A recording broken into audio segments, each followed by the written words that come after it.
Buenas tardes, vamos a dar inicio a lo que es la unidad 6 y 7, ¿sale? En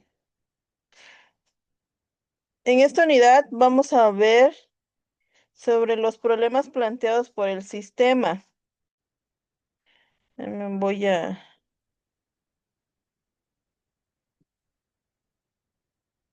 Ok. Por el sistema de conflictos tradicionales, ¿no? Vamos a abordar también lo que son los problemas específicos. Y hablamos que en los problemas planteados por el sistema conflictivo tradicional, este, abordan las limitaciones, los retos, las figuras, y todas estas van surgiendo desde el método tradicional, o sea, de las normas del derecho internacional privado, ¿no? ¿Por qué? Porque fue diseñado para resolver controversias entre particulares con elementos extranjeros. Y aquí en esto se va a detallar los temas que son basados de acuerdo a la doctrina que rige lo que es el derecho internacional privado. Hablamos sobre los problemas específicos y en los problemas específicos están los que son el sistema tradicional, que es indirecto, ¿no?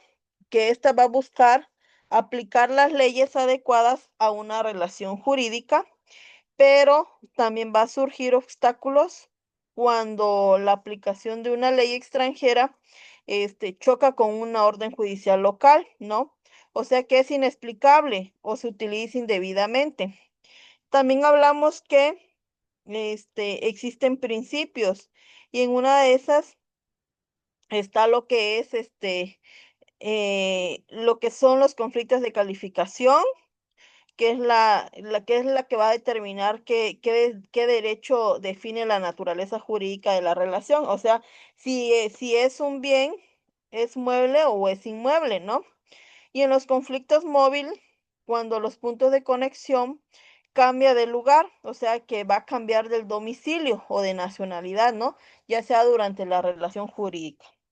Y de la remisión, hablamos que es la dificultad para determinar cuál ley interna debe aplicarse cuando el conflicto remita a países múltiples sobre el sistema jurídico, por ejemplo, Estados Unidos o España, ¿no? Pero también existen principales desafíos. Por ejemplo, está el sistema conflictivo, que es lo tradicional, y está la de multiplicidad, pero que estos problemas son frecuentemente incluye la falta de claridad en la competencia, ¿no? Por ejemplo, entre las legislaciones autónomas y las estatales, ¿no? Que estas son materias de derecho civil y administrativo. Es ahí donde existe la competencia, ¿no? Que se puede entrecruzar. Están también, este, la clasificación de los conflictos normativos. Y en la clasificación están los positivos, están los negativos y están los interjudiciales, ¿no? Hablamos que estos problemas también se pueden clasificarse como las normas, ¿no? Como problema de aplicación, o sea, la falta de prueba o desconocimiento del derecho extranjero, ¿no? También existen lo que son los problemas de estructuras, que es el reenvío, la cuestión previa, el fraude de ley, ¿no? Y los problemas de orden público, que son excepciones de orden y con introducción a desconocidas, ¿no? Así también, como les decía yo, en los conflictos positivos son situaciones donde dos o más normas, existe un ordenamiento, o sea, que reclama la aplicabilidad simultánea sobre uno mismo, sobre un supuesto hecho. Y están los conflictivos negativos, o sea, que estos supuestos son los que existen, o sea, que existe la ausencia de norma aplicable o contradicciones insanables que impide la resolución, ¿no? Y los interinstitucionales son disputas entre órganos judiciales y administrativos, ¿no? Que más que nada se aplican en jurisdicciones especiales. Hablamos también sobre los reenvíos como mecanismo jurídico. Y es que en los reenvíos ocurre cuando la norma del conflicto remite a un derecho extranjero y la norma en este caso es de derecho extranjero, o sea, y a su vez va a remitir la vuelta al derecho del foro, ¿no? Más que nada, este reenvío de primer grado salta lo que es a un tercer derecho, o sea que es reenvío de segundo grado. Por ejemplo, su concepto es que el reenvío constituye el mecanismo jurídico, ¿no? Por el cual la norma remite la aplicación de una determinada cuestión, ya sea a un ordenamiento jurídico o jurisdicción, ¿no? Y aquí se aplica que puede ser nacionales, autónomos o extranjeras. ¿Cuál es la problemática de principal de los reenvíos? Que existe una regulación, ¿no? Que debe ser clara, debe ser precisa y que este mecanismo más que nada debe de generar graves incertidumbres jurídicas y que va a aumentar más que nada la complejidad, ¿no? O sea, la resolución de los conflictos. Y la aplicación práctica de un reenvío, pues más que nada va a buscar que resulta frecuente, ¿no? La aplicación. O sea que se va a llevar a cabo lo que son los contextos internacionales entre normativas automáticas y en conflictos naturales, ¿no? Internas de derecho.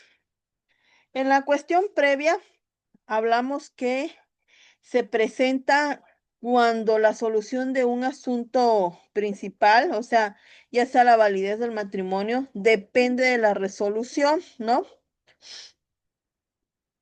Ya en este caso, en cuestiones secundarias, por ejemplo, la capacidad previa de los contrayentes y que podrían estar sujetas a un derecho diferente. ¿Cuál es el procedimiento fundamental que se debe de llevar a cabo? Pues más que nada en la cuestión previa se debe de constituir un procedimiento, ¿no? Esencial para que se determine si a qué tribunal o qué autoridad posee la competencia para que se lleve a cabo el asunto, ¿no? Su importancia de la estrategia, o sea que aquí va a buscar más que nada el mecanismo, ¿no? O sea, que sea previo y que se evite decisiones contradictorias, o sea, que existan acuerdos rápidos y seguros. Y para que eso llegue a pasar, se necesita garantizar plenamente la seguridad jurídica, en este caso de las partes que están involucradas, ¿no? ¿Cómo se debe de aplicar? Pues hablamos que su aplicación es práctica, porque existe el conflicto de competencia entre los tribunales ordinarios y las jurisdicciones especiales, por ejemplo, el contencioso administrativo y lo social, ¿no? Y en las normas de orden público, hablamos que acá es una excepción y la aplicación de derecho en el extranjero son que las leyes extranjeras resulten que sean aplicables y que violan los principios fundamentales o la estructura jurídica del país, ¿no? O sea que el juez lo rechaza y aplica la ley local. Por ejemplo, ¿cuál es su naturaleza imperativa? O sea que las normas de orden público son aquellas disposiciones que por su carácter esencial para su funcionamiento debe ser el sistema jurídico y social, ¿no? Y que no se pueden derogar, ni modificar, ni renunciar, ¿no? Y esto debe ser mediante acuerdos privados entre particulares. ¿Cuál es la problemática interpretativa? Pues en la problemática interpretativa hablamos que es la interpretación, la la amplia, ¿no? Lo que es amplio de las normas y que se pueden afectar, ¿no? Sobre la validez de los actos jurídicos, ya sea por contratos, por disposiciones de voluntades, ¿no? Y va a buscar que sean generados, que vayan generando inseguridad en el tráfico jurídico. Y en los ejemplos relevantes, acá destacan lo que es la protección de los derechos fundamentales, o sea que las normas laborales básicas son los límites esenciales en la autonomía, o sea que exista la voluntad en materia contractual y la familiar, ¿no? Y en el fraude de ley, hablamos que en el fraude de ley consiste en la manipulación, o sea, de los puntos de conexión, o sea, el cambio de nacionalidad, domicilio, ¿no? Por particulares o un único propósito. ¿Y cuál es su concepto y caracterización? Pues que el fraude lo comprende la ley y son aquellos actos o contratos que, aunque aparentemente respetan la legalidad formal, preexisten lo que son lagunas, ¿no? Y su sistema conflictivo es que se adquiere la importancia del ámbito. ¿Para qué? Para prevenir abusos, normatividad y que más que nada va a garantizar la, el- la efectividad, ¿no? Real del ordenamiento, que se aplique el ordenamiento jurídico como debe ser. Y en su evolución jurisprudencial es que las jurisprudencias recientes se van desarrollando de acuerdo a criterios cada vez más sofisticados. ¿Por qué? Porque son para identificar, para sancionar el fraude y que existan conflictos normativos entre ellos, ¿no? Entre la introducción desconocida, hablamos que existe lo que es lo que sucede cuando una norma de conflicto remite a un derecho extranjero, ¿no? Y que contempla una institución jurídica, o sea, una figura o un derecho que no existe en el ordenamiento jurídico. Entre su naturaleza, el problema se presenta en situaciones en las que aparece una norma, ya sea por hechos o por elementos jurídicos que no son contemplados, ¿no? Y su dificultad de incorporación, hablamos que aquí más que nada es la integración de estos elementos, ¿no? Que van sobrellevando los procesos de la resolución y los conflictos que se van planteando de acuerdo a los procedimientos, ¿no? Y en los ejemplos, aquí hablamos sobre las normas extranjeras aplicables, ¿no? Son nuevas interpretaciones, ya sean jurisprudenciales o cambios normativos durante la tramitación del procedimiento. ¿Cómo se aplican las normas extranjeras? Las normas extranjeras se aplican más que nada por el tratamiento o por el proceso del derecho extranjero ante un juez local, ¿no? Ya sea por la alegación y pruebas, o sea, quien debe probar la existencia y el contenido de la ley extranjera, ¿no? Por su aplicación, si el juez debe de aplicar el oficio o la petición de las partes. Y en el ámbito de aplicación, hablamos que esta aplicación deben de ser por leyes de otros países y deben de buscar que se resuelvan los conflictos, ¿no? Y en caso contrario, pues que se lleguen a cabo la aplicación de elementos de extranjería, ¿no? O internacionales. Su problema fundamental, pues surge cuestiones complejas en relación a la validez formal y la necesidad de regulación pues resulta imprescindible y debe ser clara, precisa y debe de armonizar, ¿no? El sistema. Vamos a poner lo que es la unidad 7. Bueno, en la unidad 7 vamos a ver sobre las normas de aplicación inmediata, normas de materias, derechos uniformes y la ley mercatoria. Hablamos que en las normas de aplicación inmediata son disposiciones, ¿no? Imperativas de orden público. Más que nada son internos, ¿no? Y debido a su importancia, fundamental, debe existir la organización política, la social, la económica de un Estado. Y esta se aplica de forma exclusiva o inmediata, ¿no? Y aquí se vinculan con dichos estados, o sea que aquí es la aplicación de cualquier ley extranjera, ¿no? ¿Cómo se caracteriza? Pues no sigue el proceso de conflicto de leyes, o sea que no va a buscar que las leyes es aplicable, Por ejemplo, las normas sobre la protección de consumidores, ¿no? O las leyes laborales, las regulaciones ambientales, control de cambio y normas de seguridad nacional, ¿no? Entre otras palabras, estas normas se aplican cuando otra ley extranjera sería normalmente competente, ¿no? Hablamos también en la aplicación de las normas inmediatas. Acá hablamos sobre la importancia. ¿Por qué la importancia? Porque debe existir una protección jurídica, o sea, que debe evitar lagunas legales, ya sea en el proceso de la transición mercantil o se debe de proporcionar un marco jurídico actualizado y claro, ¿no? Que exista desde el primer momento, desde que inicie el proceso, ¿no? La aplicación. Debe existir una jerarquía normativa. ¿Por qué debe existir una jerarquía normativa?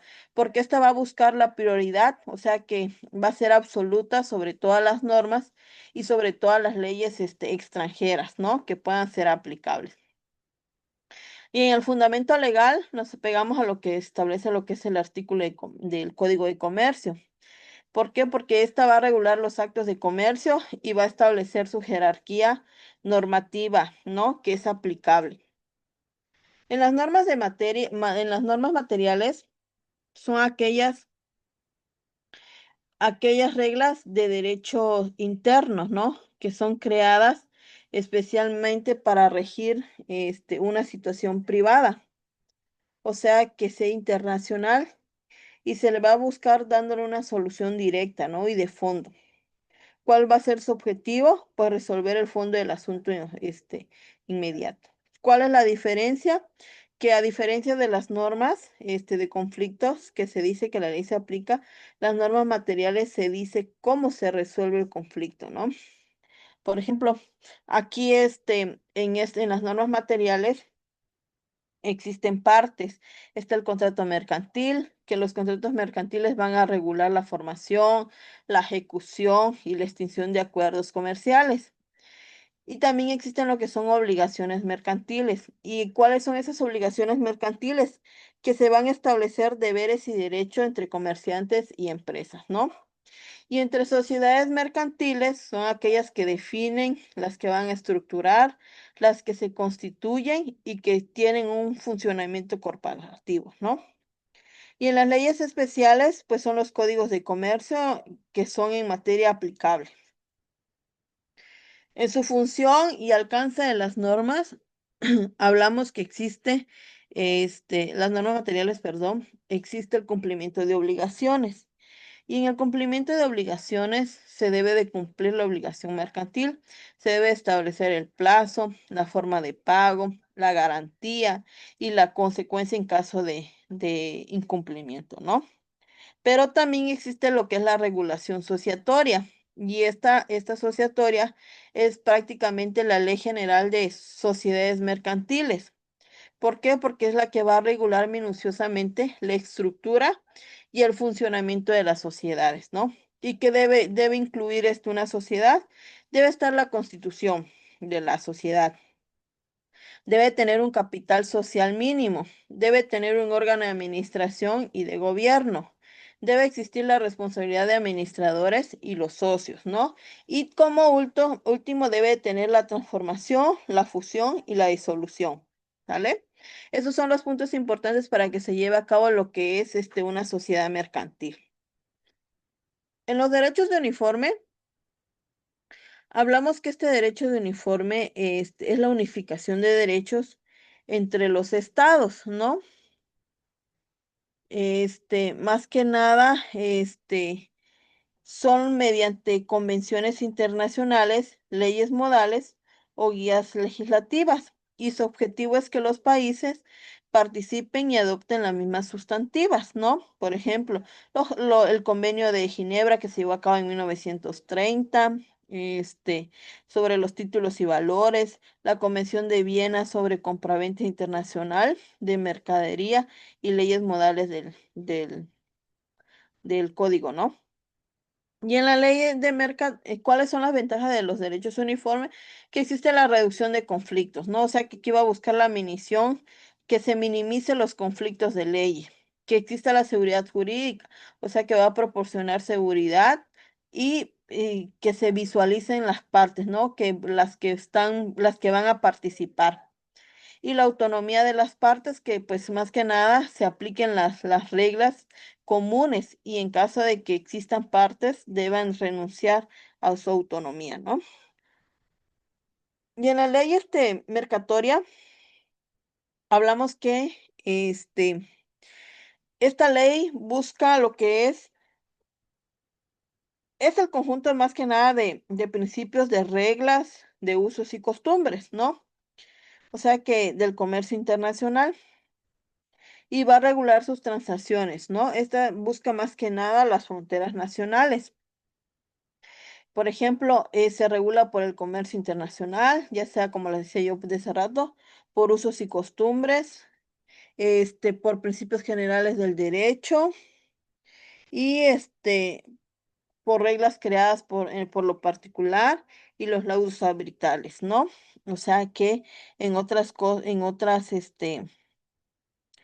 eh, ¿cómo se va a aplicar? Pues que existan principales arbitrajes internacionales, ¿no? Y hablamos que en resumen, técnicas de la solución, pues su técnica más que nada es su función, ¿no? En su norma de conflicto debe ser tradicional, o sea que va a señalar que qué ley es la que aplica, ¿no? Y en las normas de aplicación inmediata, más que nada se aplica por orden público, ya sea imperativa o directa. Y en las normas materiales soluciona de fondo la situación. Y en las de derecho de uniforme son aquellas mismas normas en varios países. Y la ley de mercatoria es la regla autónoma del comercio. O sea, cada etapa de las técnicas de solución tienen su objetivo. Con una finalidad son creadas. Por ejemplo, aquí en la mercatoria existe lo que es la desnacionalización, existe también lo que es la complementariedad, el reconocimiento, ¿no? Y en conclusión, como les volví a decir, hablamos que estas combinaciones de estrategia buscan las normas aplicables, o sea, las normas materiales, los derechos uniformes, o sea, el pilar fundamental, ¿no? Que va a fortalecer, que va a buscar el comercio nacional e internacional, o sea, que existe una armonización normativa para que se garantice la seguridad jurídica, que sea continua, o sea, que existe un marco jurídico mercantil y que sean prácticas, ¿no? O sea, que su práctica debe ser esencial, ¿no? Pero sobre todo pegado a los principios y a los casos reales. Y hasta ahí terminamos lo que es la unidad 7. Déjenme, voy a cerrar. ¿Tienen alguna duda?